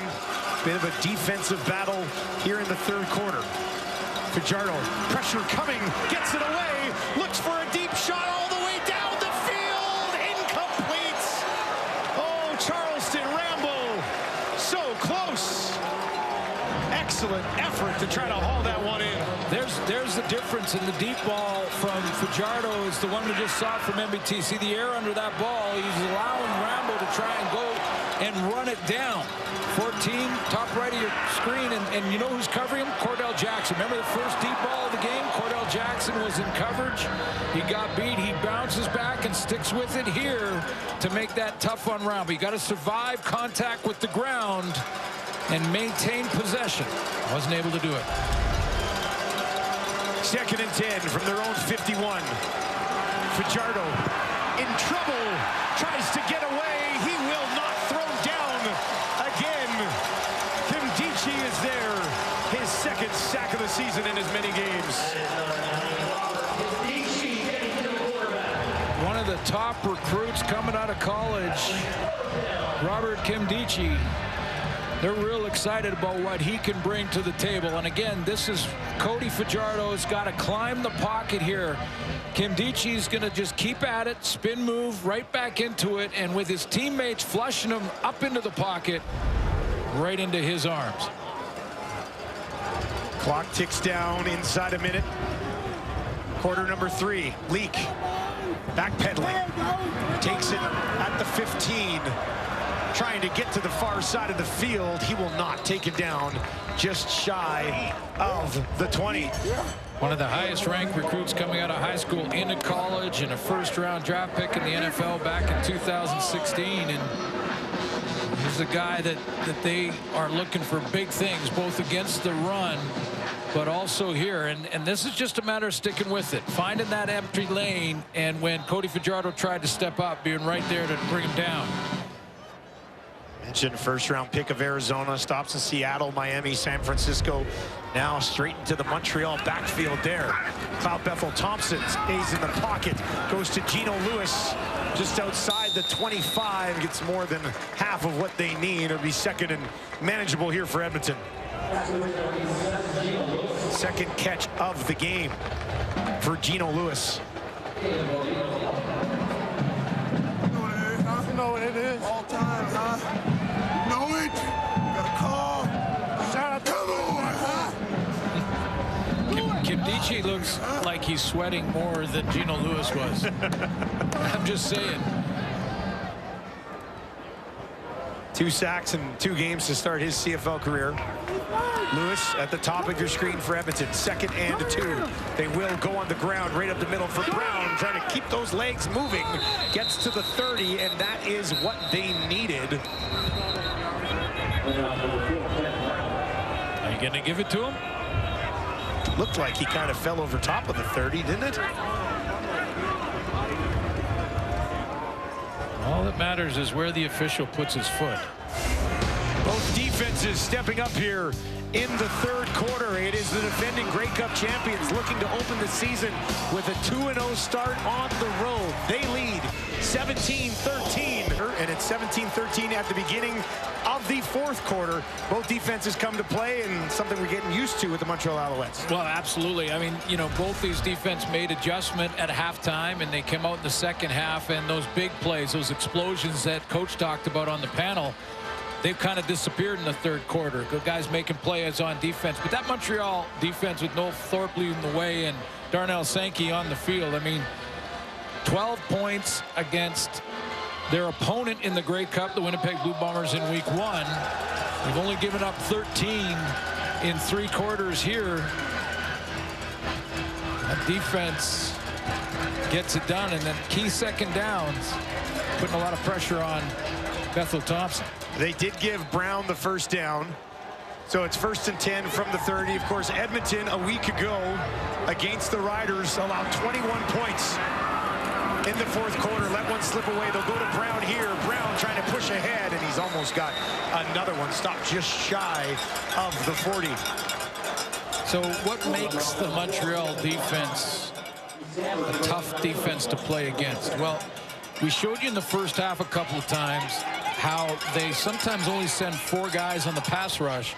You just don't know which 4. It reminds me of the late Don Matthews type defenses where they can mix and match with linebackers or DBs to get the 4-man pressure, and then what it does is it makes the offensive line take a split second to figure it out.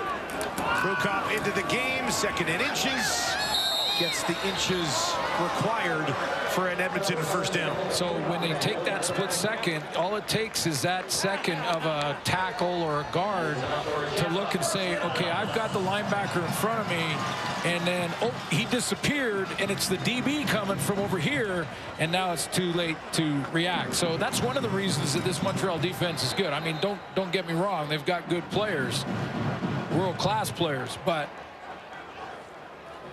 it also really makes you dot the I's and cross the T's offensively. Back on the ground attack. Brown bounces off of a big hit and then gets a push ahead to take him outside the 45 for a pickup of about 4 yards. Sankey shaking his head. Darnell Sankey was in the hole to meet Kevin Brown on that play. He just said, watch number 1.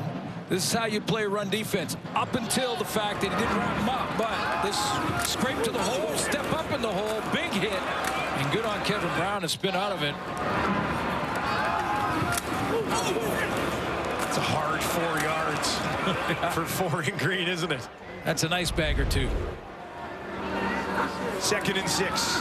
Just 3-man pressure, wide open far side. That will be complete to Gittins Jr., his first catch of the second half, and it's a first down, Edmonton. Yeah, so that's just another look that MBT actually, he read this one, knew he had time. It was Gittins Jr. in that little switch with Mayala, and with just 3-man pressure, Bethel Thompson knows he's got lots of time to sit in there. The East Lion eventually forcing Curley out of bounds. He's 11 yards away from 100-yard, 10 yards away. They corrected. 10 yards away from a 100-yard gain. Back again to Gittins. And he is wrapped up and then taken down heavily by Sankey. Looks like Gittins wanted a face mask call there. This is the other thing, Dustin, here. Again, just it may not seem like much, but Sean Lemon on that last play, who is lined up at defensive end most of the time, wasn't on that last play. So Sean Lemon is now interior and almost lined up like a linebacker. So the guys up front have to count him. Is he going to be a pass rusher or not? Now they threw it away from that spot, but that's what's challenging for this Montreal defense. 2nd and 7. They'll bring some more pressure here. Down the field, dropping it in there, but no. Dylan Mitchell in and out of his hands. Oh, boy. Had the speed. Looked like it was going to be taken to the house. I'll tell you what, you don't get many opportunities like this. That's a bust. And it doesn't happen very often against this defense. And you can't throw it any better.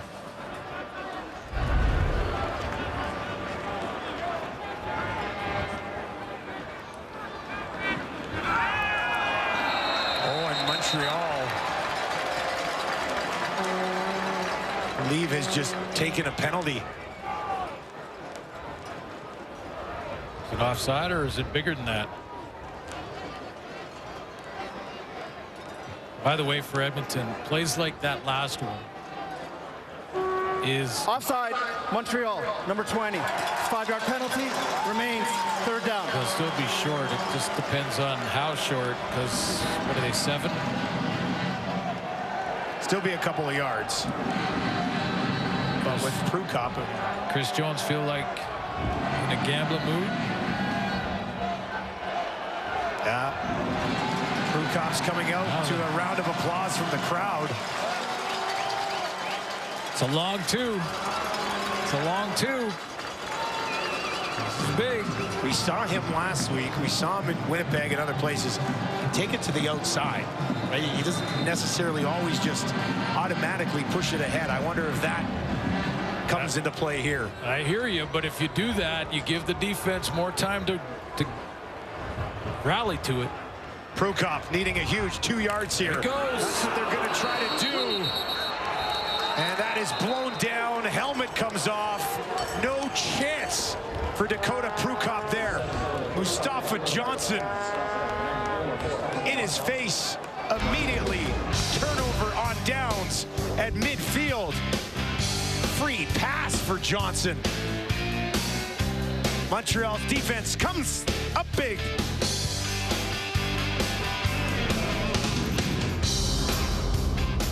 Mark Corte to slide, protect, go right down and make that block as he slides to his left, because Prukop was going to try and get outside and get around the corner.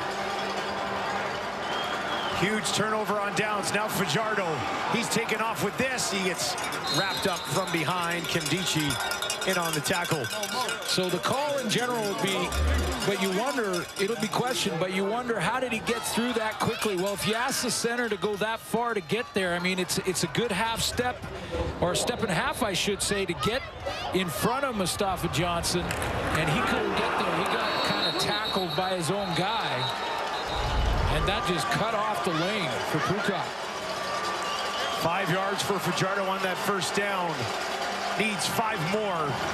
Cody escaping the pocket on the run again, and there he goes. A slide for 7 just inside the 45. I was going to say that call will be questioned with 11 minutes or so to go, to not kick it and try to pin Cody Fajardo and the offense deep. Put their defense on and see if you can get a 2 and out, and that field position doesn't change too much. But, you know, you've got some success in short yardage with Dakota Prukop earlier in this game when it was 3rd and a couple. But what a play by Johnson.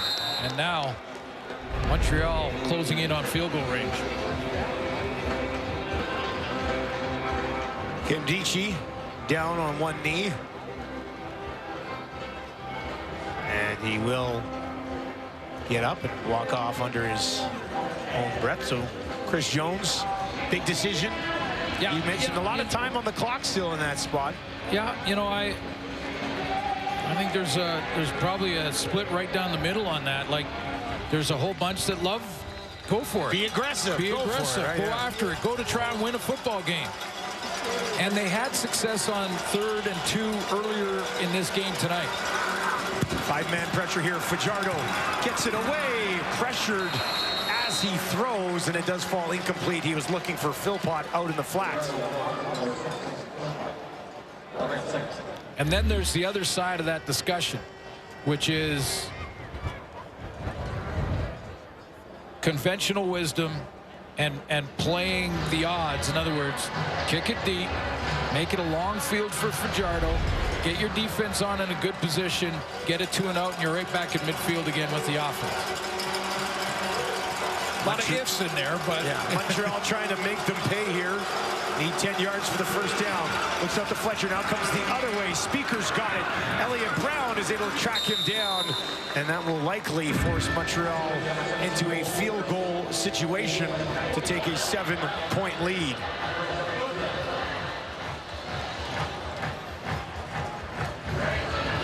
Well, on the turnover, and that's what it is. Turnover on downs. Montreal, or the Edmonton defense, put in a bind, does their job. Cote, 1 for 1, a bomb from 53. This one from 45.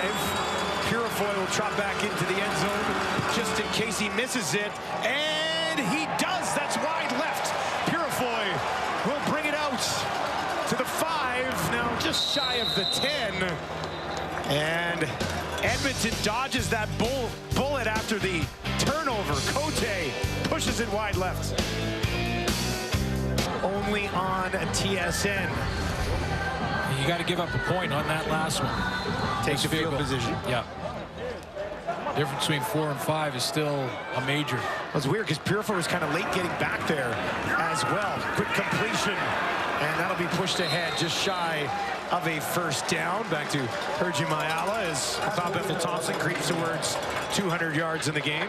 Yeah, it was an interesting setup for the field goal return team because not only did Purifoy kind of take his time getting back there, it almost looked like, you know, that would be the position Javon Leak would be in. We'll find out if maybe he's nicked and why he wasn't in there. And then the decision to take it out with a 4-point difference, 4 and 5 is really the same thing. Prukop back into the game. They need a yard.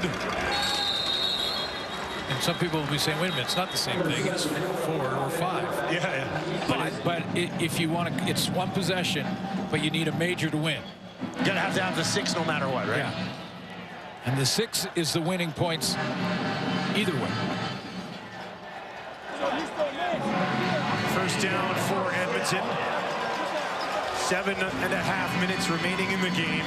Montreal coming in off that victory in Winnipeg, looking to open up the year 2-0 away from home.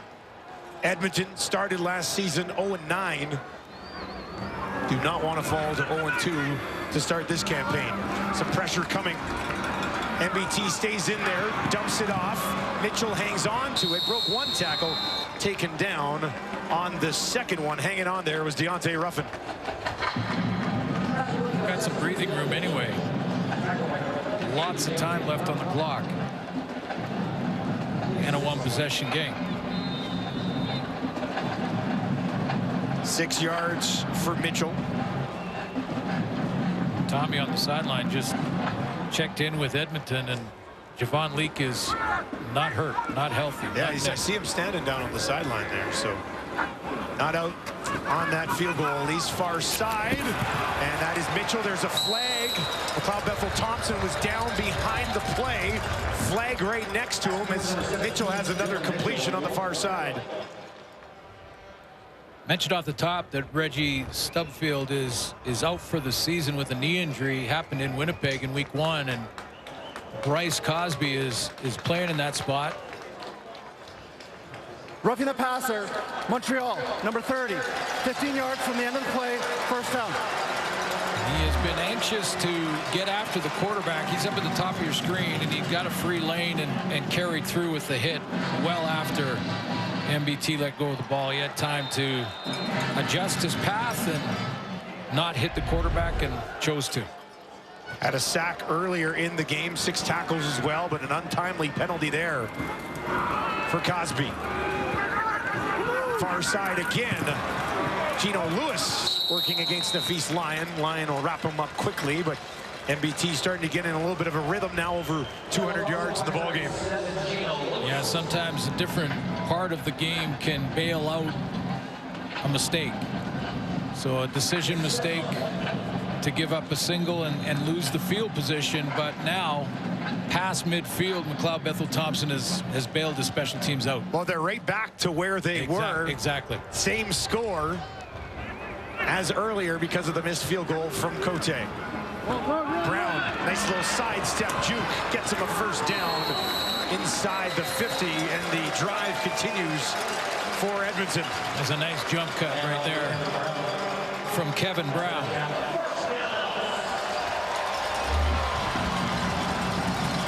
Sankey drops and is picked up by an offensive lineman, so he can't scrape to it. But that was a sweet jump cut by Kevin Brown right here, just outside, and away you go. Montreal was showing pressure. Now they back off. They'll dump it off to Brown. Ball pops out, but they're going to say incomplete on the field. And that whistle will blow.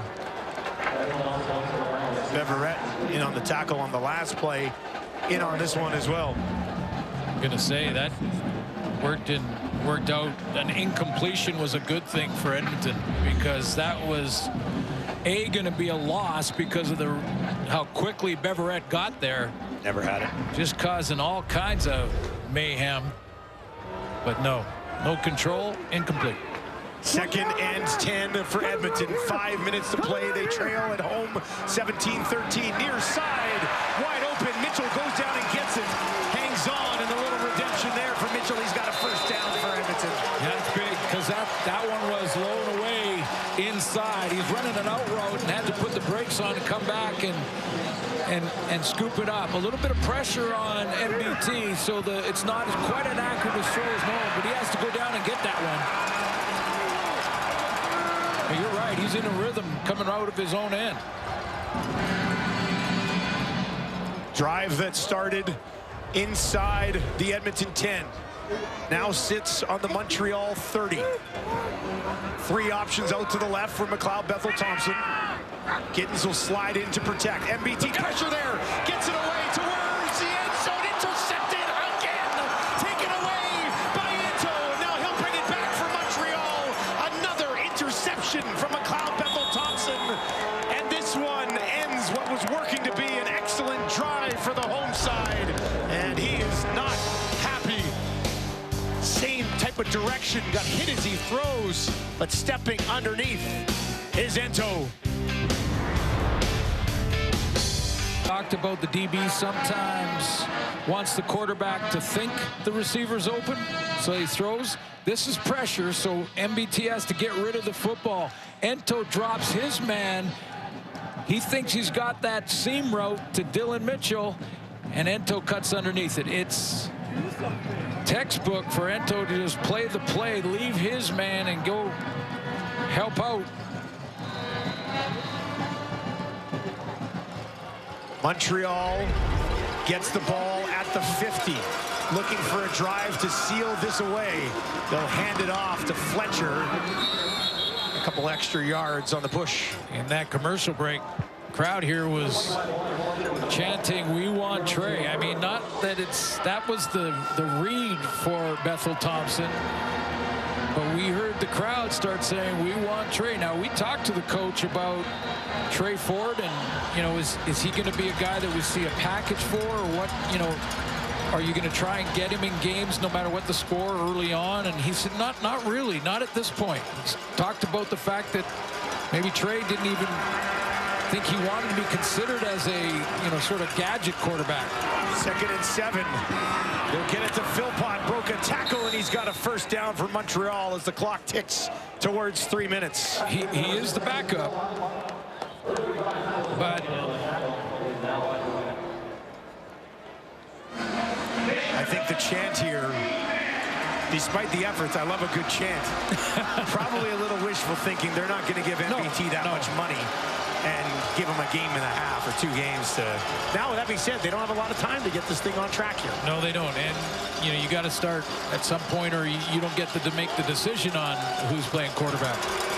Fajardo out to his right. Julian Grant tackled on the far side of the field by Kai Gray.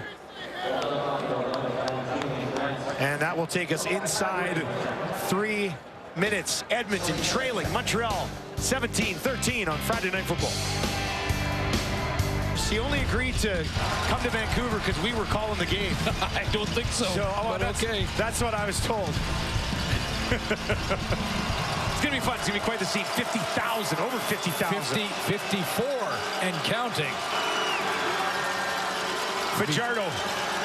This is big. Edmonton's defense needs this stop right here. 2nd and 3. They'll hand it off. They're not going to get the stop. Fletcher, he's got other ideas. Down to the 10-5, lunging in. Touchdown, Walter Fletcher. And the former Elk seals it away. Another big play by Fletcher. Wow. Just the acceleration alone, incredible. You're right. This is the play that the Elks defense had to make. It kept them out of field goal range. They get the ball back with a chance, and Fletcher said, I got other ideas. How about I take it right to the house? Untouched. Huge hole. Nobody there.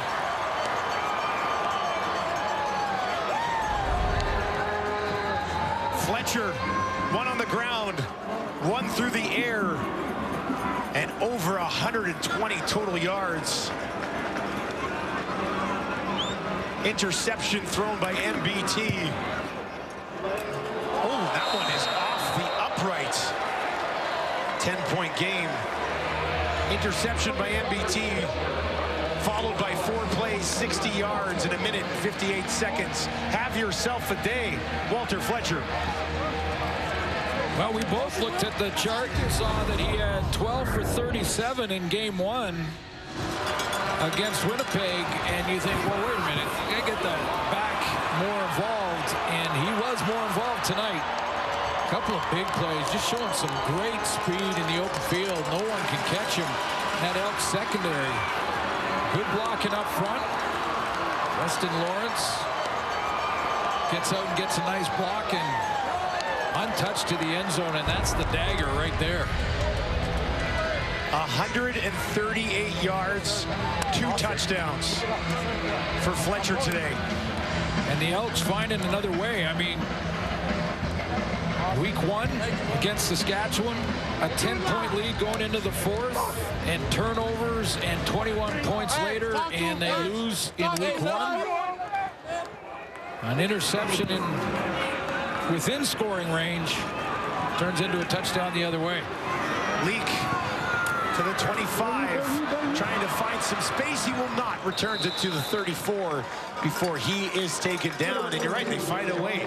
They're driving the field. It's looking like they're going to go on top here late in the game, and instead an interception and then a 4-play 60-yard drive, and it's lights out.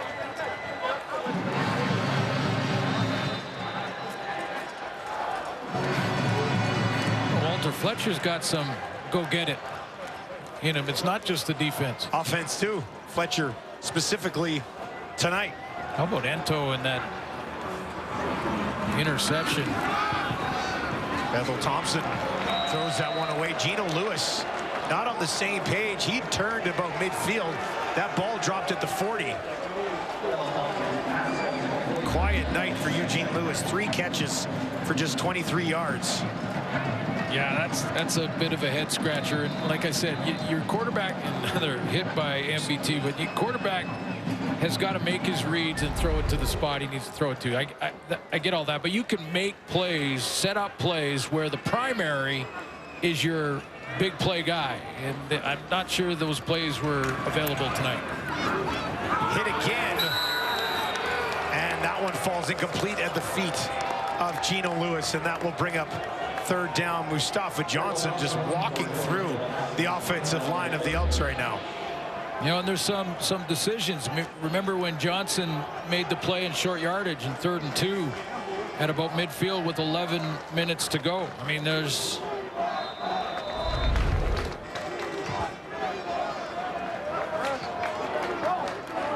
Chris Jones about to fall to 2-18 at home since getting the reins of the franchise back. Ethel Thompson this time finds Lewis midfield. 1st down, Dequoy there to take him down. that type of looked like Gino Lewis a little wobbly getting out. Medical spotter, I'm sure we'll see that. They might.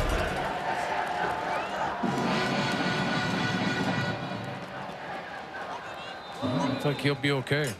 Down at the bottom of your screen. Up to the 52.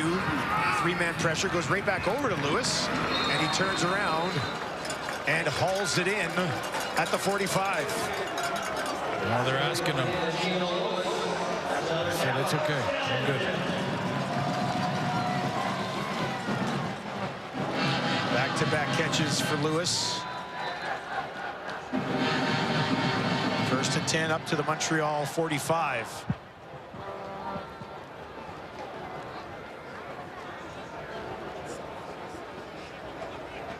.264 yards for MBT, but 2 interceptions.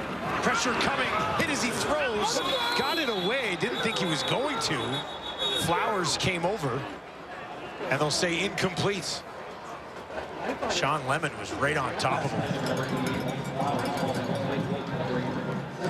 Yeah, it's tough when you're playing offense and you got 3 guys, 3-man pressure, basically against 5 in the back out of the backfield, and they still get there and force an errant throw.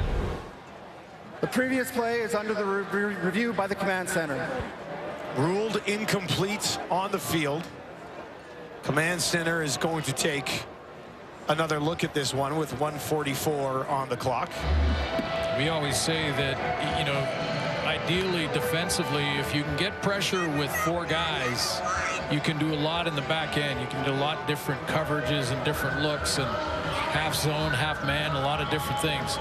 As soon as you start to send extra guys to get more pressure, that limits what you do in the back end coverage wise. But if you can get pressure with 3, wow, now you're making it really tough for a quarterback to kind of figure out the puzzle in the coverage department. Command center getting a look at it. Look at all those white jerseys back there. One more look at it, and then we'll get to the call. Flowers goes down, tries to get it. See the ground right there. Let's get the official ruling down on field. After review, the ruling on the field stands. Second down. So 2nd and 10, and the injury spotter, we believe, wants to remove Geno Lewis from this ball game right now. Yeah, they're coming out to get him. He's going to say, I've played a couple of plays since then. The injury spotter is removing Edmonton number 87. But it doesn't matter if it's just, you know, if they're watching him, they're still watching him for, you know, is he wobbly? Is he getting back to the huddle properly? Is, you know, I think his head hit the ground. And that's what it was, yeah. And they look at the replays, I'm sure, too. And they asked him, he said, yeah, I'm okay, but they're still watching him, and said, you know what, it's not quite right. Let's bring him out, which is the right call. I mean, you know the player in the moment wants to stay in the game, but Players Association and the players are working really hard to make the game safer, as the league is as well, and you can't have it both ways. So got to sit out 3 plays and be evaluated. 3-man pressure again. Mitchell goes down and gets it at the 30. That's his 5th catch of the ball game. Well, and you know why Edmonton fans are now cheering for or chanting Trey Ford's name? 0-9 last year. Ford came in, lost that first one against Winnipeg, but it was close, and then won his next game and won 4 as the starter. Now, I'm not suggesting they make the big change now, and by all accounts, the quarterback room is solid. I mean, Cloud Bethel-Thompson, high praise for Trey Ford, says he'll be an outstanding quarterback his entire career, and he's going to be a star. So they're good in the room. Coach got to make the call, though, as to whether or not he wants to see Trey Ford at all. McLeod takes off down up to the 10, lunging ahead, and picks up about 8 on the quarterback scramble with 72 seconds on the clock. Try to punch one in here quickly. Get the ball back on an onside. Montreal just bringing 3 for most of this drive. Now they'll put a little bit more pressure in there. That one complete, turns Mayala down, and he will get touched there by Cosby with 1:02 on the clock. It's a handful of plays that are the difference. I mean, the 3rd and 2 or 3 that the Elks didn't get. The drop by Dylan Mitchell. Remember that deep ball that was a touchdown? Yeah. Well, that was a big drop. Now towards the corner, a flag on the play. 2 of them. And this should take Edmonton right down to Pass the 1. interference, Montreal, number 22. Ball will be placed at the 1-yard line. Automatic first down.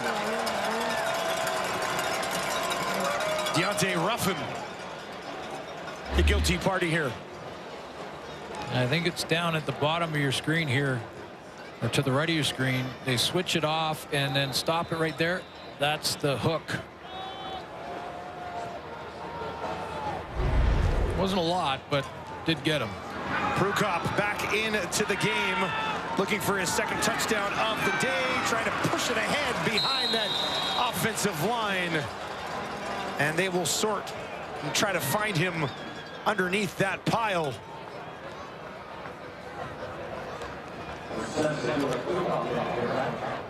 Stopped just short. I'll back him up to the 1 and try it again. It's number 1. Sankey up over the top. Forced him down into the pile. The problem for Edmonton is the time. It's one thing if they have to load it up again and do it again, you lose another 4 or 5 seconds. 4 or 5 seconds that they simply don't have here. You need to get the ball back again. Prukop, they'll try it again, pushing through. Did he get home that time? And he's short again. Wow. Shades of that game to open the season last year against the Riders. Well, let's see from this angle. Can you see the ball cross the plane? I don't think it does. As far as that first look when you could see the ball, now you can't see it.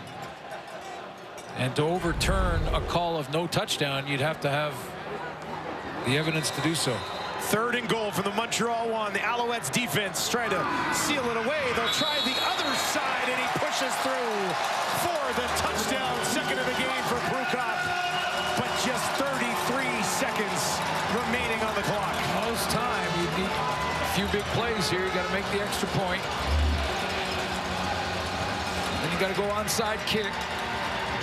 You got to get that, and then you need 1 or 2 first downs, and you're in field goal range. It's only a 10-point game because of the goalpost on the extra point when Fletcher scored. Prukop will watch on. First 2 touchdowns as a member of the Edmonton Elks for 7 in green. Beatty will come out to try to make it a 3-point game with just over half a minute remaining.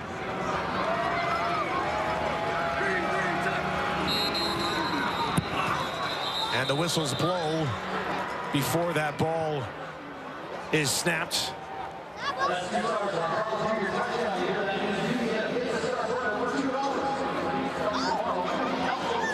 officials look to sort this out. That a time count on the extra point. 13 plays, 76 yards. Time count violation, Edmonton, number 9. It's 5-yard penalty. Repeat the convert. Time count on the convert. That drive took 1 minute and 36 seconds. But it left him with just 33. Now Beatty will be backed up. By the way, that time count's not on Beatty. The holder, Jake Julian, has got to call the play in the huddle and be watching.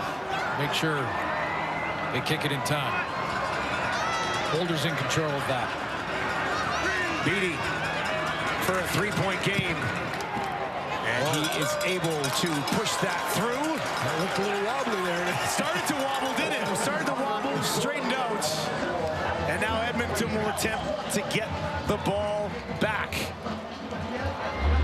Yeah, that came off his foot, and it looked a little bit wobbly, like it might be leaking to the left, and then watch it correct itself. Right back in and inside that left upright. So now it's onside kick time. Having hit the onside kick, you don't need the touchdown here, right? No, exactly. Onside kick, couple of plays, field goal range, and roll Beatty back out there to try to tie this game late. We've seen crazier things in this wonderful league, but odds are against them here, no doubt. Well, we're playing the 5th quarter, as Niles Morgan told us. The final 3 minutes. It's the 5th quarter of a CFL game. So for Montreal, it's the hands team. And they'll put sure hands on the edges. And Philpott will be out there. Eugene Lewis is on the field for Edmonton after being taken off by the injury spotter during that last drive. There's Philpott right there, in case they try to squib it. Beatty lines up Edmonton trying to get the ball back. Psych. Let's see if they'll do it again here. Beatty chips it ahead and bounces. Edmonton trying to get on it, but Montreal is able to recover. It was there for the taking, and Purifoy could not get his hands on it. Ken Narcou steps up. It hit his hands. That means it's live. So it has to go 10 yards before an Elk can touch it. But this is a nice kick, takes that hop, and now it's a live ball. It's gone 10, it's come back, and you're right. 3 Elks have a chance. How about that? Look at that kick. Obviously caused an issue, and Purifoy just could not come up with it. Montreal is going to hang on here. Timer, please reset the clock to 31 seconds. 31 seconds. They'll throw 31 seconds on the clock. That front line, by the way, is there to try and get in the way of any of Purifoy and guys like that trying to recover it. Fajardo dumps it off to Fletcher. Look, a tackle pushes ahead to the 35 with 27 seconds on the clock. Timeout, Edmonton. Well, we've got a 3-point ball game, but in the end, ends up going in the loss column for Edmonton and an 0-2 start for Chris Jones. Things don't get easier either as they go on the road for 2 against Toronto and BC. And my point about the decisions and some of the things that have gone on in this second half and fourth quarter, you know, the interception you put on McLeod Bethel-Thompson there, he got pressure, that ball floated on him, Ento got undercut it, and a chance to score and take the lead. So, okay, let's say you give that one to the quarterback, but a lot of other things have happened in this game. Dropped by Dylan Mitchell, the decision to go for it on 3rd down with 11 minutes to go. The decision on a missed field goal to bring it out and lose field position ended up in that interception, but maybe the better field position changes the play call at that end. So, you know, again, we hear it all the time that 5 or 6 plays determine the outcome of the game. You don't know when they're going to happen, so you got to be ready for all of them, but still haunting Edmonton. When the game's over, there's really not a lot of debate always. You can look right to the 5 or 6 plays and go, exactly. Here are the key moments of this football game. A few of those today involving Fletcher, who was just outstanding for the Montreal Alouettes. Jason Moss watching on as his team is about to begin their Grey Cup defense with a 2-0 start on the road. Montreal heads home for their opener at home against Ottawa. Timeout, Montreal. Montreal will call that timeout with 2 seconds left. Well, you can see the diversity in this offense, too, from Jason Moss and Fajardo at the controls when, you know, last week it was big-time Tyson Philpott. Timer, please reset the clock to 3 seconds. And then a sprinkling around the rest of the receiving core. Not a lot for Walter Fletcher last weekend. This weekend, Fletcher, big part of the offense. Huge game. Julian Grant, a bunch of big catches, including that real deep one in the first quarter in the first series, setting up the first major for Montreal. So lots of weapons. And that's without Tyler Sneed in the lineup tonight. Fajardo takes the ball and will just heave it up and out of bounds, and that will do it. The Montreal Alouettes coming to Edmonton on Friday Night Football, and they have to like what you see if you're an Alouettes fan right now. Still on a roll. I mean, going back to last year. Team win, let's go. Defending champions, Let's get it going. 10 in a row now, going back to the regular season last year. The defending champions look just like that. Champions once again to start this season. 23-20 your final. Cody Fajardo, couple of touchdown passes. Walter Fletcher outstanding in this ball game as he has a touchdown on the ground, another one through the air, and the Montreal Alouettes spoil the party here in Edmonton. The Elks, after starting last year 0-9, start this year 0-2 and will have to head on the road. 23-20 your final. Sports Center is next with Jen Hedger, Tessa Bonhomme.